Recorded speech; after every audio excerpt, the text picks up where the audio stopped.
Hey, hey, hey! Chris Peralta here, kaibigang oso. Bago ang lahat, shoutout ko muna ang aking malupit na classmate na si Oreo Black.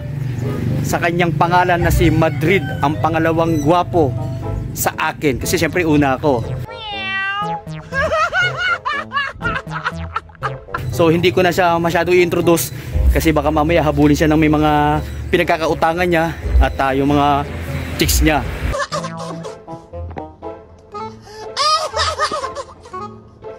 Peace, joke lang yun.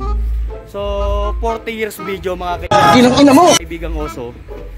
Pupunta kami sa Tugigaraw para pasyalan yung pinaka masasarap na pansit doon. Actually dito sa Apari meron rin naman. So yung pansit Baltic Patong. Batil Patong, sorry. Batil Patong pansit Kabagan. So syempre ang original talaga niyan isa Tugigaraw. So from here sa Apari, mabiyahe kami almost 1 hour or 2 hours nandun kami para mapasyalan yung pinakamasarap na kainan doon ng pansit Batil Patong tsaka pansit Kabagan. So paano mga kaibigang oso, update lang at kami ay babiyahe. Let's go!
So yung mga kaibigang oso, nag-stop over muna kami rito sa Tugigaraw.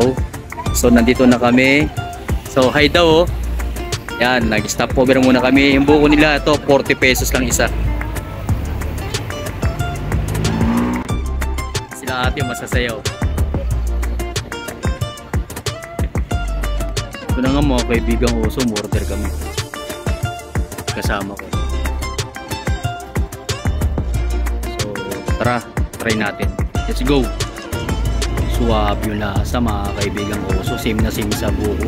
So pinagkaiba lang. Magkakaiba na lugar. Fresh na fresh. Buko!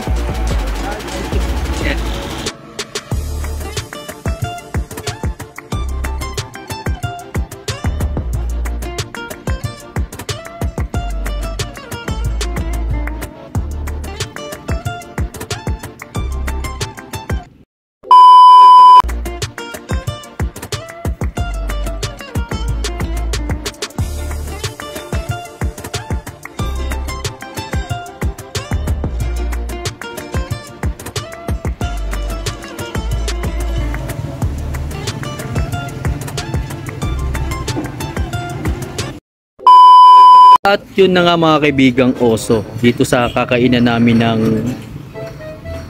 batil patong, kailangan ikaw ang maghiwa ng sarili mong sibuyas. So ganito ang style ng mga taga Tugigaraw.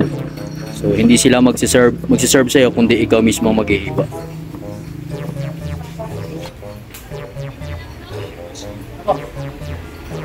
At yun na nga ulit mga kaibigang oso, dumating na ang aming order na halagang 130. May iba-iba ito mga kaibigang oso, may 120, 30, 150. So depende sa iyo kung gusto mo ng overload.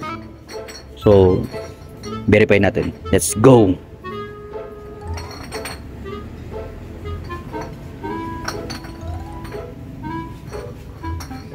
Siyempre mga kaibigang oso, may kasama silang sabaw. At ito yun. So finally, nakita na natin yung batil patong ng Tugigaraw.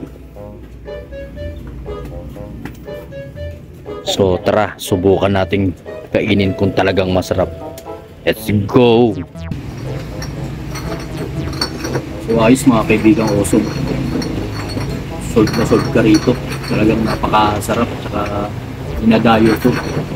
So, kung maligaw kayo rito mga kaibigan ko, so puntahan nyo lang dito. So mamaya text yung tarpaulin nila. Let's go. Ito ang tamang paglagay. Ating pansit, batil, patong.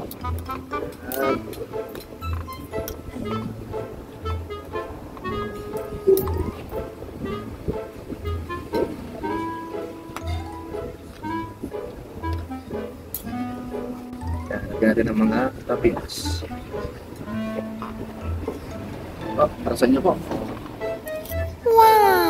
Yun, talaga. Yummy te! Ginang ina mo!